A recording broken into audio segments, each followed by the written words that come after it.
Early on the morning of July 2nd, 1853, a Japanese fisherman reported a strange sight. I was told there were ships on fire. I ran up the mountain to get a good look. The ships came nearer and nearer, until the shape of them showed us they were not Japanese ships, but foreign. And what we had taken for a conflagration on sea was really the black smoke rising out of their smokestacks. Steamships, like most Western innovations, were unknown in Japan. Now there were 4 in the harbor. The American squadron, armed with cannons and almost 1,000 men, was ready to force its way onto Japanese shores.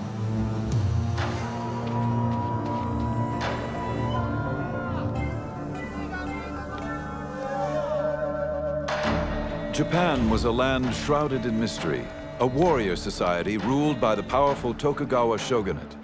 They had successfully kept the West at bay for over 200 years. But now the Western powers demanded entry. Could the samurai nation repel the industrial might of a determined West? These are the memoirs of Japan's secret empire.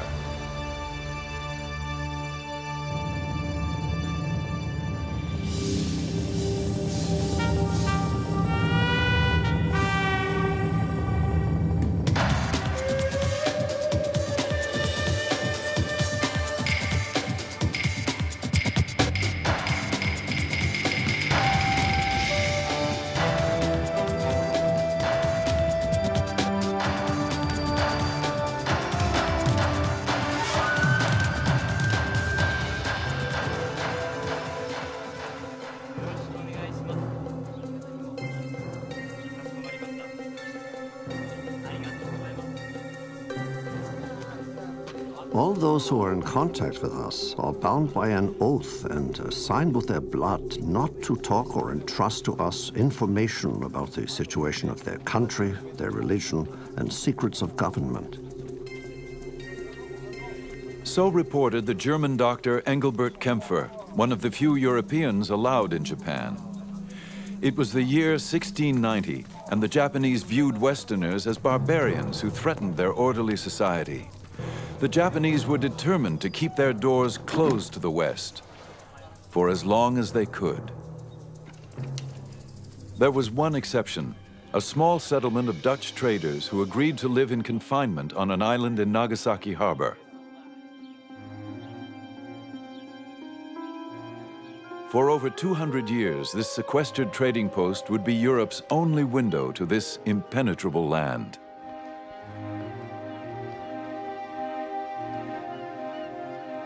The Dutch East Indies Company sent Dr. Kempfer to provide medical care for the Dutch community. He was also asked to gather information about the everyday life of the Japanese. It would not be an easy task. We are strictly and strongly guarded from the inside and the outside by various guards treating us not like honest men, but like criminals, traitors, spies, prisoners, or to say the least, hostages of the shogun. This jail goes by the name of Dejima. The Dutch lived like prisoners on Dejima. But Kempfer was fascinated by the opportunity to write about something nobody else could get access to. Dejima was tiny. Kempfer counted 236 steps across and 82 wide. There were never more than 19 men allowed on the island at a time, and never any Western women. Far from home, the men did what they could to transform the unfamiliar Japanese-style buildings into a little touch of Holland. They placed chairs and high tables on the woven grass mats, replaced futons with poster beds, and insisted on being served Dutch food rather than eating Japanese.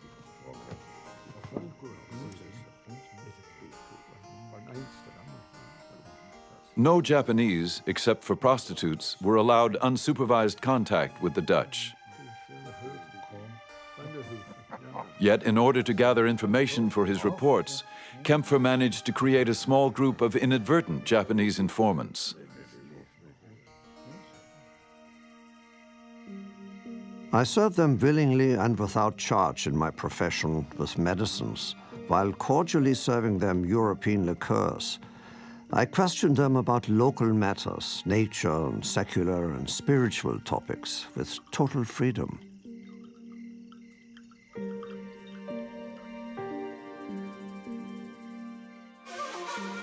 The Japanese were as inquisitive as Kempfer. The Dutch settlement was their window to the exotic world of the West. But the trickle of information that arrived from overseas was carefully guarded. Every time a Dutch ship arrived, the Dutch ship would have the latest news from Europe, and that news would be given to the Dutch authorities in Nagasaki, and then that news would be translated into Japanese and rushed immediately to the headquarters of the shogun. The ruler of Japan, the shogun, hungered for news of the outside world. He commanded the Westerners to present themselves at his castle once a year. The only time Kempfer really saw Japan was when he traveled from Nagasaki to Edo, which was the shogun's capital.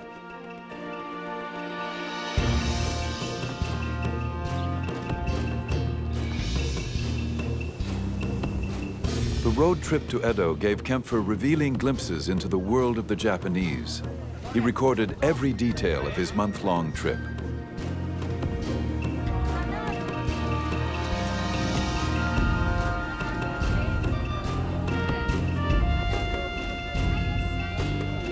We receive many of the honors that are generally shown to the provincial lords. The roads are swept with brooms and water to keep the dust down. In the houses bordering the road, people kneel behind the blinds, watching our procession in profound silence.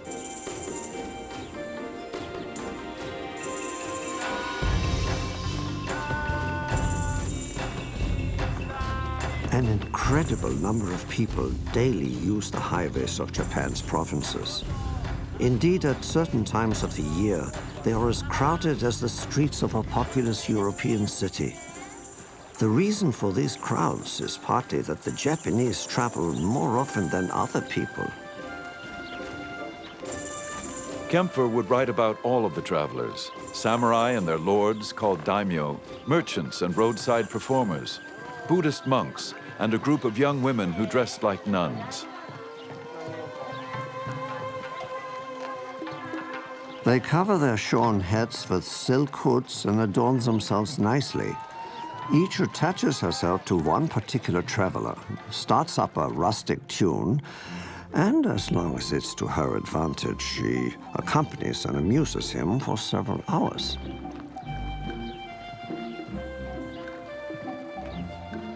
As the road traffic grew, so did the number of merchants who catered to the travelers' needs.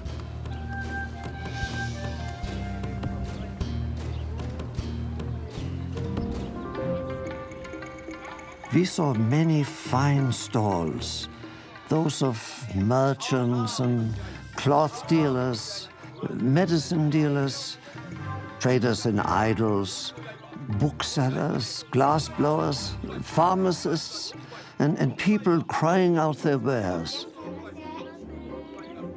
There are countless humble inns, roadside food stalls, sake or beer taverns, cake and sweet stalls along our road. Outside tables also have a variety of biscuits of different colors and shapes on display. They are pretty to look at, but are generally so tough that it is difficult to move one's teeth if one attempts to chew them.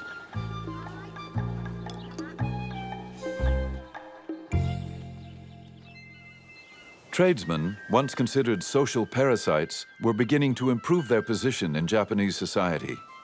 Successful street peddlers became roadside merchants, who would eventually build bigger stores and even move to the cities. Kempfer was witnessing a changing way of life in Japan that would soon shake the very foundations of this highly ordered society. The samurai weren't allowed to engage in trade, so the merchants' standard of living was rising while that of the samurai was falling, and that was just not appropriate for Tokugawa society, where the samurai were the top class. The samurai were the elite ruling class, less than 10% of the population. In Tokugawa, Japan, one was born a samurai, and only a samurai had the right to carry 2 swords. Obligation and loyalty to one's daimyo master formed the basis of their warrior code.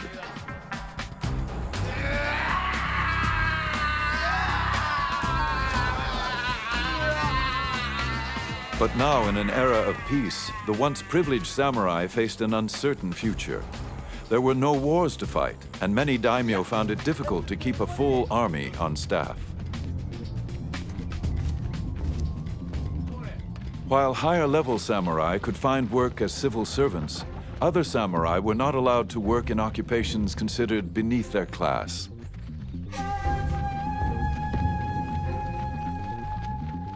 An increasing number of unemployed samurai, called ronin, wandered the countryside looking for a new master.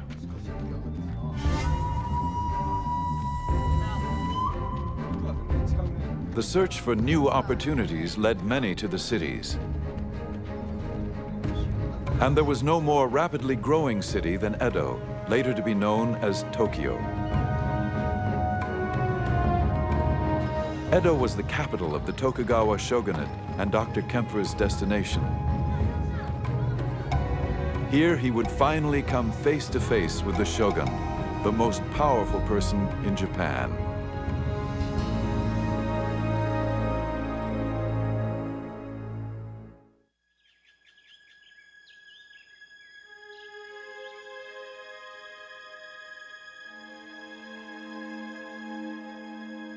When Dr. Kempfer arrived in Edo, he was sequestered in guarded quarters for 2 weeks.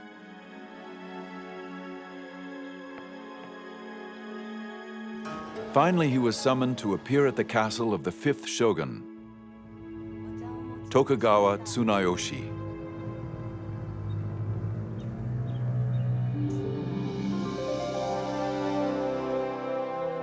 The shogun's residence is spacious with many long corridors and large rooms which can be closed off by sliding partitions. According to the finest design of Japanese traditions, with ceilings, beams, and pillars patterned by nature, covered with lacquer or carved and gilded artistically into patterns of birds and foliage. The important thing about the 5th Tokugawa shogun Tsunayoshi was that he was the first shogun who was not educated as a samurai. He was educated as a scholar because he was never supposed to become shogun. And so he had quite a different view of the world. The shogun's mother was a merchant's daughter. She broke class barriers when she caught the eye of the reigning shogun. Her son, Tsunayoshi, carried within him both samurai and merchant values. He would preside over a new direction in Japanese society. At his court, scholarship rather than martial prowess was the fashion, and daimyo lords who wished to curry favor with him became patrons of the arts and letters. It was a time of cultural flowering in Japan. Tsunayoshi changed samurai society. He condemned violence, which of course was part of the samurai ethic. Influenced by his childhood study of Buddhism and the Confucian classics, the shogun's laws of compassion were intended to protect all of nature's creatures. Tsunayoshi's laws of compassion protected those at the bottom of the social scale. He had laws against infanticide, and that is quite advanced. Children were abandoned when parents couldn't no longer feed them. They were simply left to die. But Tsunayoshi ordered that from now on, officials had to take care of them, feed them, and find homes for them. But Tsunayoshi was also known for lavishing the national treasury on his own pleasures, and he began to pursue his reforms to harsh and unpopular extremes. Born in the year of the dog, Tsunayoshi issued strict laws protecting dogs. The samurai kept large number of dogs in their mansions. And those who were not wanted were let go and roamed the city and often attacked children. Nobody wanted to be responsible for a dog, but he, of course, could not order that these dogs be killed. He ended up building dog pounds, and apparently there were eventually some 40,000 dogs which were fed in dog pounds, and of course the feudal lords, the daimyo, had to pay for that. Tsunayoshi would become known as the dog shogun. Dr. Kempfer observed with humor, When dogs die, they are carried up the mountains and buried no less carefully than people.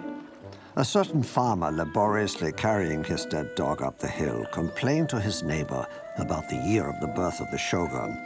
The other replied, "My friend, let us not complain. If he was born in the year of the horse, our load would be much heavier." it was the dog shogun who Dr. Kempfer was finally summoned to meet. After a month-long trip and 2 weeks of waiting, Kempfer was so impressed with the experience, he drew sketches to illustrate his account of the command performance. After we had been drilled for 2 hours, he ordered us to take off our cloaks, to dance, to jump, to play the drunkard, to speak broken Japanese, to sing. At the demand of the shogun, we had to put up with providing such amusements and perform innumerable other monkey tricks. Engelbert Kempfer and the 5th shogun shared one thing, and that was a great curiosity. But at the audience, the shogun sat behind a bamboo screen.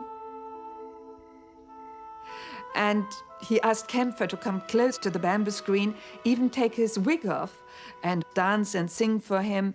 And Kempfer strained his eyes to be able to see what the shogun looked like and his wives behind the bamboo screen.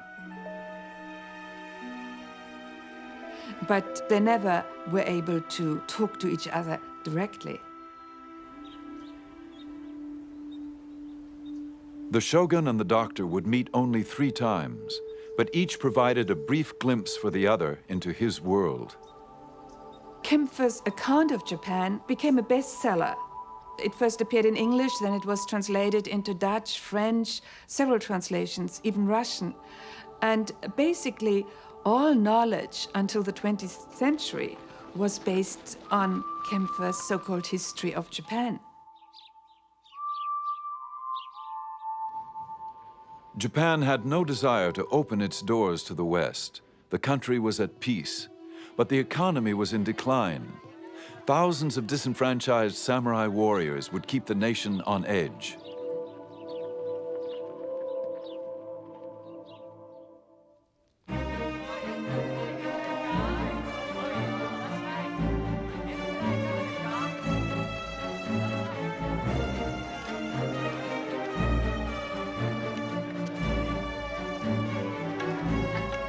By the beginning of the 18th century, Edo was probably the largest city in the world, with over 1 million people. Unlike the European capitals, its citizens enjoyed a safe, clean city with an advanced recycling program.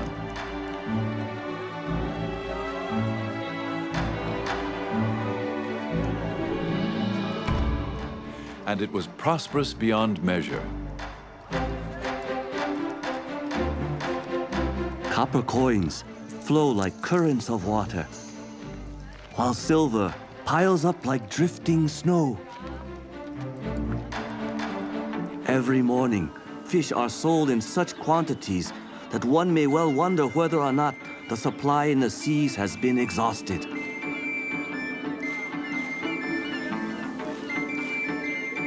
Visible in the distance is Mount Fuji, rising in all its magnificence against the horizon.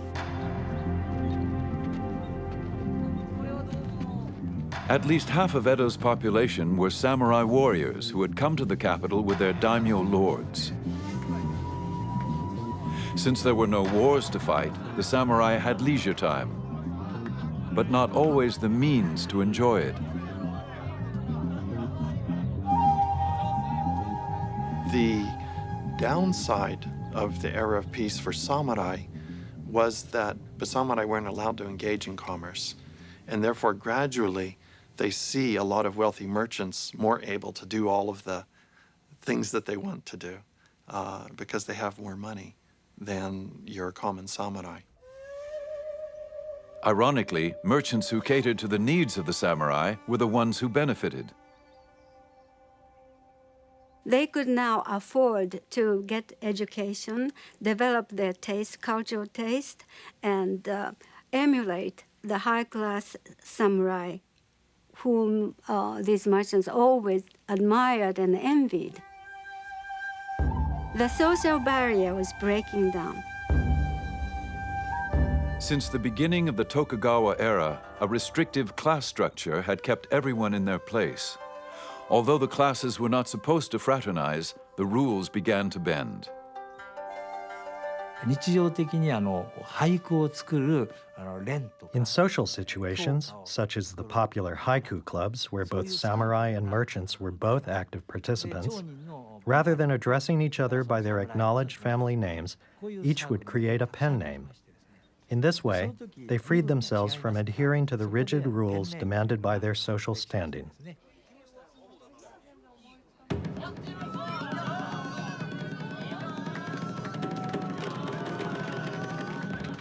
Encouraged by peace and a prosperous economy, the arts and entertainment flourished.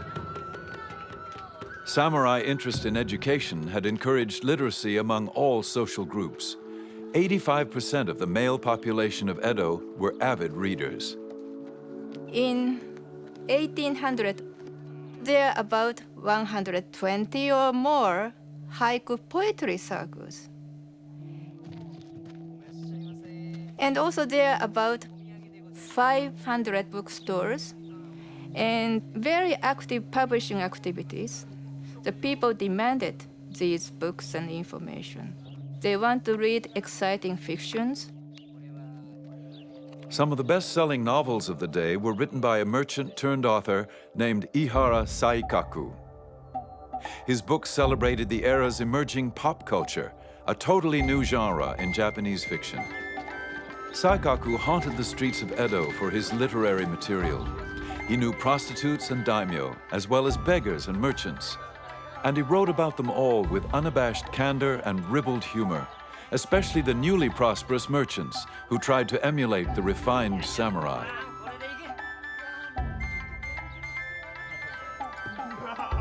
If you didn't know better, you'd think they all came from fine families. But let me tell you, that one in the shiny coat, he's a glue maker. He deals in cattle bones and cow slobber. But the way he dresses, you'd think his own bones were the product of fine breeding. He's had to put his house in hock. His creditors have taken him to court. If you ask me, he's crazy to be out for a night on the town. In Edo, a night on the town often meant kabuki, the most popular form of stage entertainment. To Edo people, the kabuki actors were like Hollywood stars. The fans would collect woodblock prints of their favorite actors, not only for the fun of collecting them, but also to see what fantastic costumes their favorite actors were wearing on stage. If the fans really liked a certain style or design, in a flash, it would become the newest fashion trend. The kabuki plays were romantic, heroic tales. One of the most famous, Chushingura, was based on a notorious real-life event. A daimyo lord had been humiliated in a confrontation with a court official. The ruling shogun had ordered the lord to commit seppuku, ceremonial suicide. Outraged by his death, 47 of the lord's samurai warriors avenged his honor by killing the official.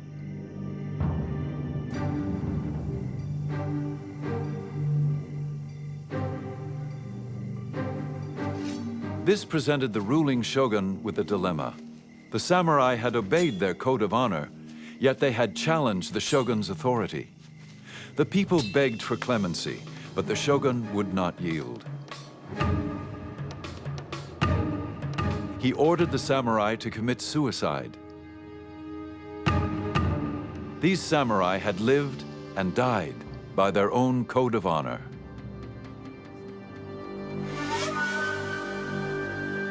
The incident captured the public's attention like no other.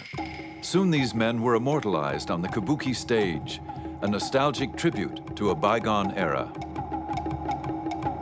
It represented for them the ideal that samurai were so selfless and devoted to honor and to their lord that they would give up their lives. And this was reassuring to them in a messy, commercialistic world in which most samurai spent their time drinking and partying and watching the theater and being selfish like us. Here there are 47 samurai really act like warriors.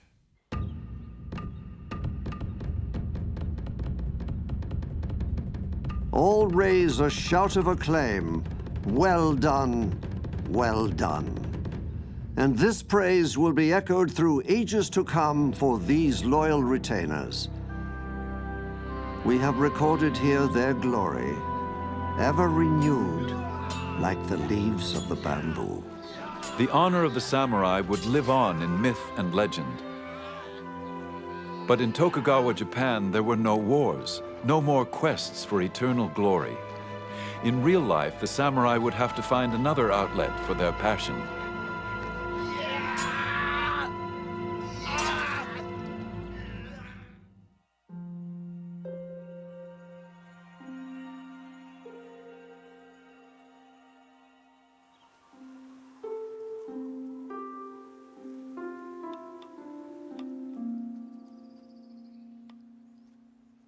The courtesan arranges her clothing so that the red silk undergarment will flip open to reveal a flash of white skin. When men witness such a sight, they go insane and spend the money they are entrusted with, even if it means literally losing their heads the next day. But most men only gape, envious of the men who can pay the courtesan's price.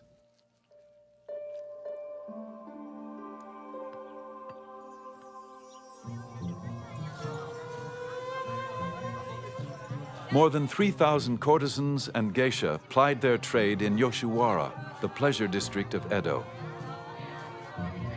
Yoshiwara was government regulated, an effective tool for keeping the restless male population under careful control. Like soldiers on perpetual leave, the samurai often spent their idle hours and squandered their meager stipends on its seductive illusions. Yoshiwara was a dreamland for Edo men. It gave them fantasy, imagination, and romance. It was like a Hollywood, where celebrity was so important.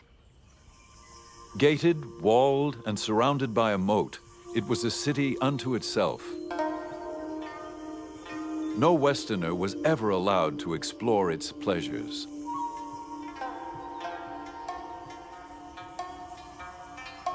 There was a distinct difference between the geisha and the courtesans. Geisha were professional entertainers. They did not rely on sex for entertaining men. They had their music, their singing, playing musical instruments, and dancing. Whereas the courtesans entertained the clients with a conversation and sexual gratifications.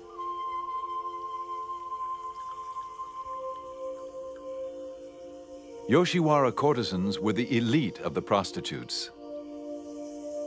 If they just wanted to fulfill their sexual need, all over Edo, there were plenty of illegal, cheap prostitutes. But they wanted to come to Yoshiwara because it was such a prestigious and special place. Recruited at a young age from impoverished families, both geishas and courtesans were schooled in fastidious etiquette and endowed with a magnificent sense of style and artistic refinement. Their ability to hold a conversation about the latest play or city scandal was as important as what came afterwards. The courtesans and their clients gathered in neighboring tea houses. They were stylish centers of elegance and wit, much like the London coffee houses of the same period.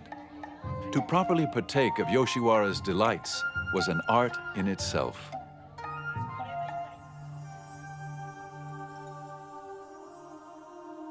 And the Yoshiwara courtesans were trained to think that they were better than their clients. And if a man wanted to visit Yoshiwara, he had to prepare for it 6 months in prior. He had to buy a fine set of sword. He had to think about what to wear because he wouldn't just go there. The courtesan had the right to turn down her client if she didn't like him, even if he could afford to pay for her. Therefore, he wanted to make a good impression on the courtesan. And then, once he's committed to her, he had no right to see other women. And if he, on the sly, went to see any other person, the courtesan's entourage had every right to punish him. His hair would cut off, he would be made to wear woman's red kimono, and he would be taunted by everyone. Yoshiwara nurtured its own unique customs, art, fashion, and language. It was a world seemingly set adrift from the harsh realities of life.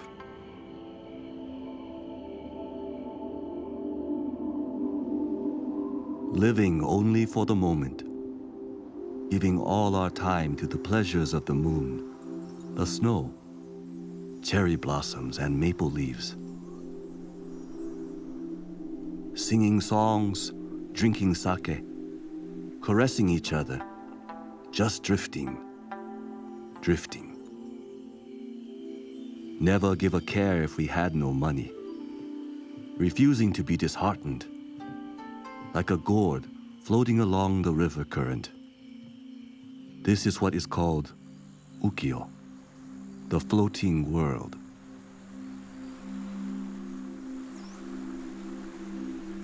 But the word ukiyo still retained its Buddhistic sense of this transitory life.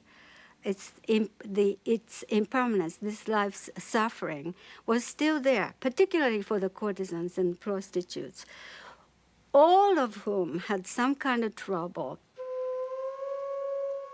They were very unhappy, and yet they had to present a very brilliant, gay, external appearance to the general public.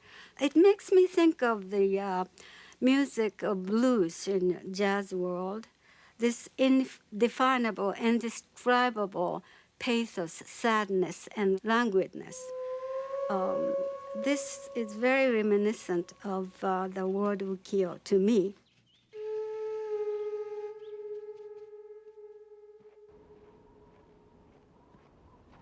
For the samurai who frequented Yoshiwara, times were changing. They continued to train daily for battle, but without a war to fight, many became aimless. Today's warriors, all they talk about is women, eating, and drinking. Actors and dramatic productions. Their fencing practice and lance work are only for personal vendetta. Their study of archery and gunnery are solely for show. They're riding just for ceremonies. Katsu Kokichi was a mid-level samurai drawn to Yoshiwara, but without the income to fulfill his desires. I was 21 and penniless. I had no choice but to sell my everyday sword. I had only the clothes on my back. To take my mind off my woes, I went to the Yoshiwara. They are protesting youngsters that did not fit into the society, wearing oversized kimonos with interesting hairstyle, sometimes skinhead, as a way of protest. Many of these young men, unemployed and desperate like Katsu Kokichi, lived on the edge of society, often falling into debt, theft, and gangsterism.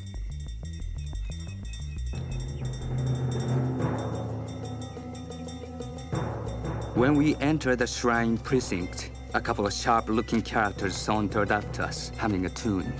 Without warning, my body spat in the face of one of the men.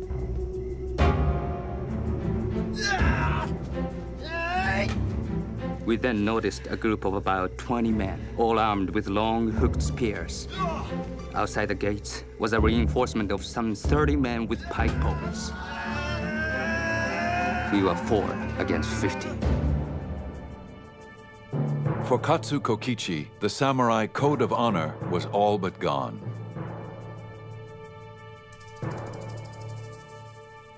By the middle of the 18th century, the expensive delights of Yoshiwara were no longer affordable for most samurai.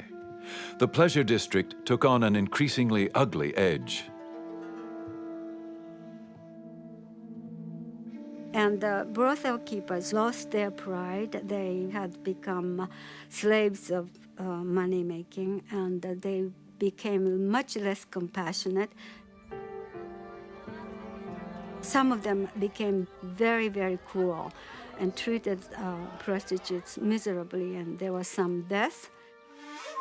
Toward the end of the period, the sick prostitutes were not given medication or care, and when they died, they were just thrown into a pit for nameless dead. Feeling alone, just like floating weeds cut off at the root, I may just follow where the water may take me.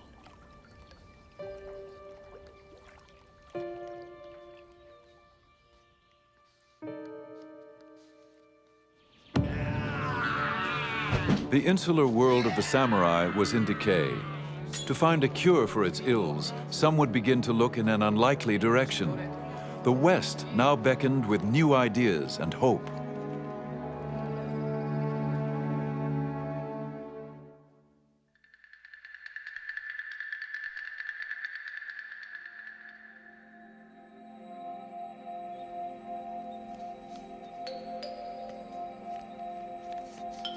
I couldn't read a word, of course, but drawings of the viscera, bones, and muscles were quite unlike anything I had previously seen. Physician Sugita Genpaku couldn't read Dutch, but when he stumbled upon a Dutch anatomy book, he was stunned by the drawings. He had never seen anything like it in his Chinese medical books. In the mid-18th century, Western books, first brought clandestinely from the Netherlands, piqued the interest of many Japanese scientists and doctors. それまであまり行われてなかった Sugita Genpaku received permission from the government to order the first sanctioned autopsy of a criminal's corpse for scientific study. The corpse of the criminal was that of an old woman of about 50 years. The old butcher pointed to this and that, giving them names, but there were certain parts for which he had no names. When we compared what we saw with the illustrations in the Dutch book, it was exactly as depicted.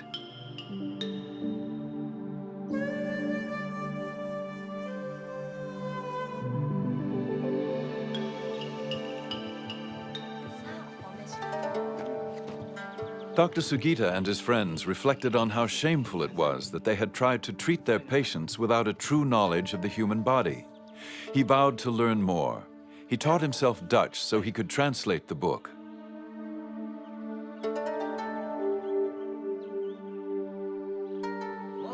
The next day, we met and began. Gradually, we got so we could decipher 10 lines or more a day.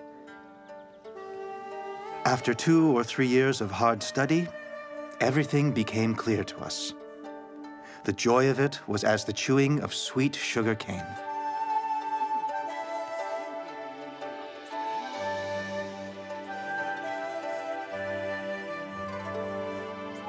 In 1774, the shogun granted Dr. Sugita permission to publish the medical book so he could share his knowledge with other doctors. This book became part of a growing interest in Dutch learning, known as Rangaku.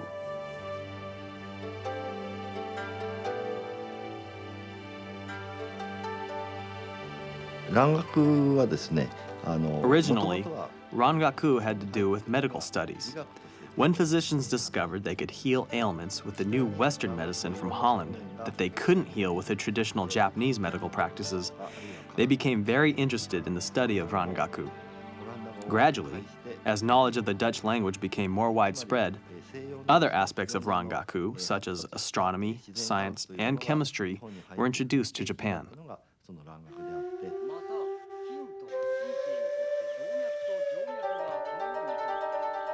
Almost 100 years after Dr. Engelbert Kempfer, the desire for Western knowledge would initiate the push to open the door to Japan from the inside.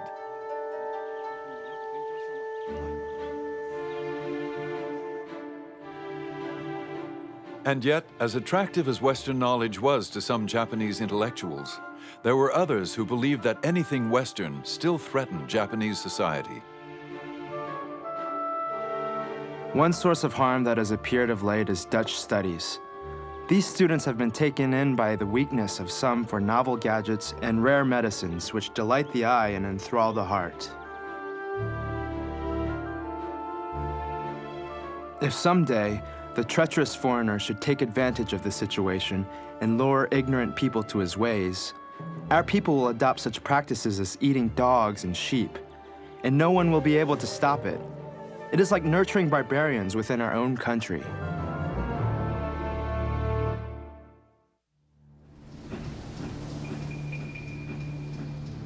Today, the alien barbarians of the West, the lowly organs of the legs and feet of the world, are dashing across the seas, tramping other countries underfoot, and daring with their squinting eyes and limping feet to override the noble nations.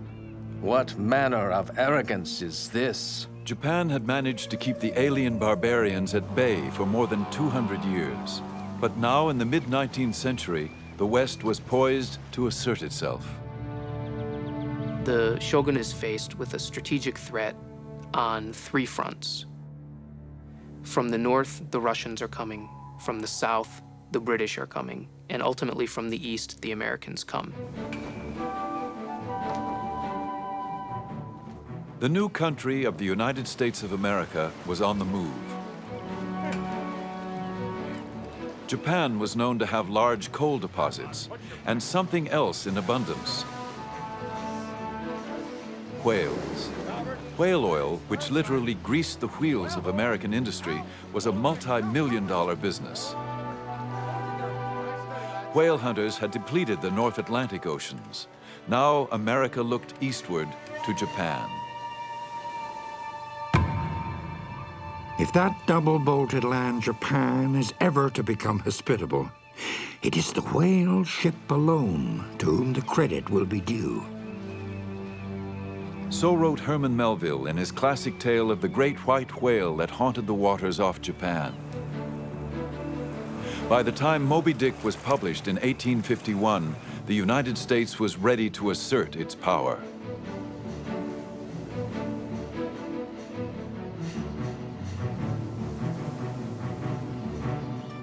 Japan's leaders were aware of the growing push towards their shores. The shogunate had been preparing for the arrival of the West for decades. They had set up a special translation bureau, which was gathering information about the West, translating atlases, translating dictionaries, developing a set of foreign affairs specialists.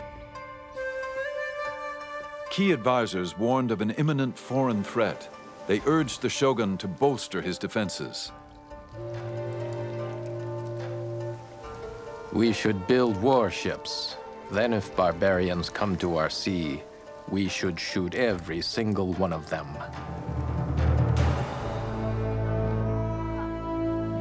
Others feared that Japan could not serve as a worthy opponent to the West. Their weaponry and ships had not changed since closing the doors to Europe 200 years before. There was no resolution.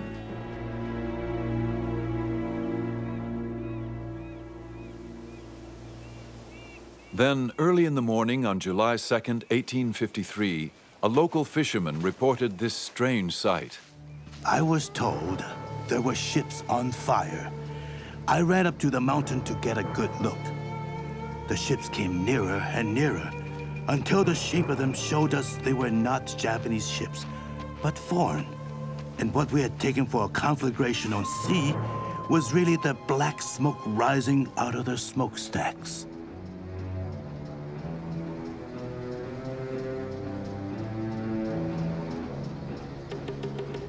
These steamships dwarfed any ship ever built in Japan. To the Japanese, they were the kurofune, the black ships of evil appearance. On board were some 60 cannons and almost 1,000 Americans. And they landed not in the foreigners' port of Nagasaki, but rather in the forbidden waters of Edo Bay, the shogun's own capital city.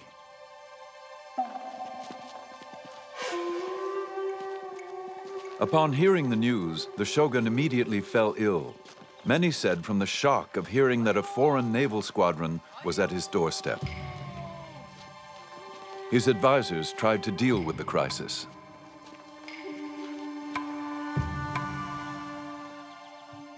Fresh messages arrived one after the other. The situation seemed so sudden, so formidable, and so important. Orders were issued to the great clans to keep strict watch, as if it were possible that these barbarian vessels might proceed to acts of violence. In a desperate show of force, the shogunate sent a squadron of guard boats to surround the American ships. The Japanese officer ordered the ships to leave. Their commander, Commodore Matthew C. Perry, ignored him. I was well aware that the more exclusive I should make myself, and the more exacting I might be, the more respect these people of forms and ceremonies would award me. 5,000 samurai warriors armed with swords and antiquated cannons lined the shores. Again, their chief officer commanded Perry, leave Edo Bay immediately. The Commodore refused. I endeavor to inculcate the idea that the government of the United States is superior in power and influence to Japan. The honor of the nation calls for it, and the interest of commerce demands it.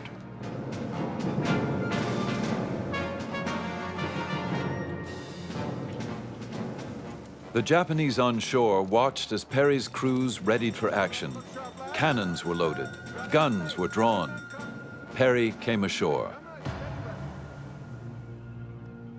Perry presented his papers and delivered his ultimatum. He would be back, and he expected Japan to comply with America's demand to open the country for trade. If not, he was prepared to take Japan by force. He would return in the spring for his answer. Then he and his squadron left Edo Bay. Their deportment and manner of expressions were exceedingly arrogant, and the resulting insult to our national dignity was not small. Those who heard could but gnash their teeth and suffer this insult in silence. After the barbarians had retired, a certain person drew his sword and slashed to bits a portrait of their leader, Perry. There was great fear of Perry. There were the portraits of Perry as a devil. There were the portraits of his ships belching fire. All of this served to whip up, near hysteria on the part of portions of the Japanese populace. At the same time, there's fascination. There's fascination with Perry. There's fascination with these ships, these enormous ships that hadn't been seen before. There's fascination with the technological prowess of the Americans. To complicate matters, the shogun had died, and the new shogun was mentally unfit. His advisors took charge, but they could not reach agreement. The head of the shogunate decides that he is going to poll all of the daimyo in Japan. What should the shogunate do? This is a radical break with tradition. The authority of the shogunate is to deal with foreign relations. The title of the shogun, of course, is the great barbarian quelling generalissimo.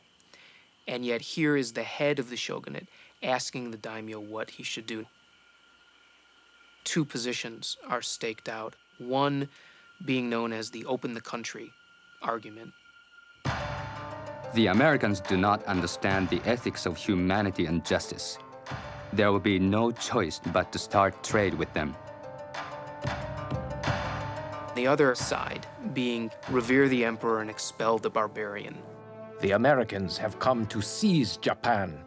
Therefore, if we don't drive them away now, the other foreign powers will follow. We are in a dangerous situation. While the debate raged, the shogunate remained indecisive. The end of the year was filled with half-hearted compromises and inadequate attempts at coastal defense.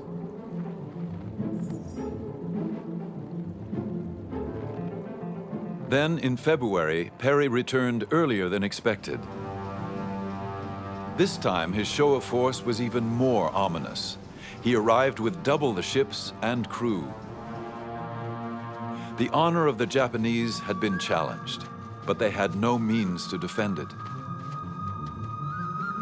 Their only hope lay in negotiation.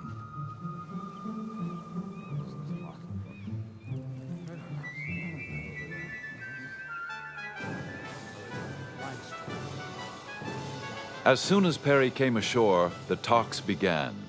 They went on into the night and for the next 23 days.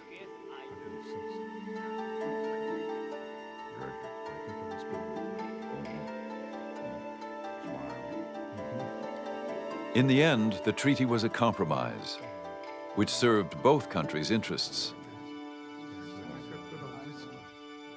Perry got what he wanted, which was to establish a relationship between Japan and the United States. The shogunate got what it wanted in not surrendering its control over foreign relations and opening Japan up to unregulated trade. I'm not sure that the shogunate has been given enough credit for choosing peace over war. And you can say that the shogunate chose to open up relations with America and the West out of weakness, but it didn't have to. The shogunate took the practical decision, and they chose peace, and thereby preserved the integrity and territorial sovereignty of their country. Before signing the treaty with Perry, the shogun arranged a social evening, a prerequisite for conducting business in Japan that continues to this day. Sumo wrestlers displayed their strength. The first one invited Perry to punch him in the stomach. Another wrestler hoisted 2 huge bags of rice over his head to show his strength. Perry offered champagne and whiskey. He gave the Japanese gifts. Among those of particular interest, a telegraph, a camera, and a quarter-scale steam railroad, unlike anything the Japanese had ever seen.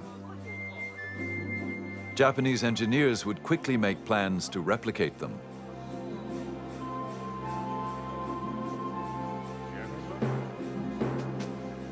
Three days later, the agreement was signed. It was not long before Japan signed trade agreements with Russia, England, France, and Holland. Despite its accommodation to the West, the days of the Tokugawa dynasty were numbered.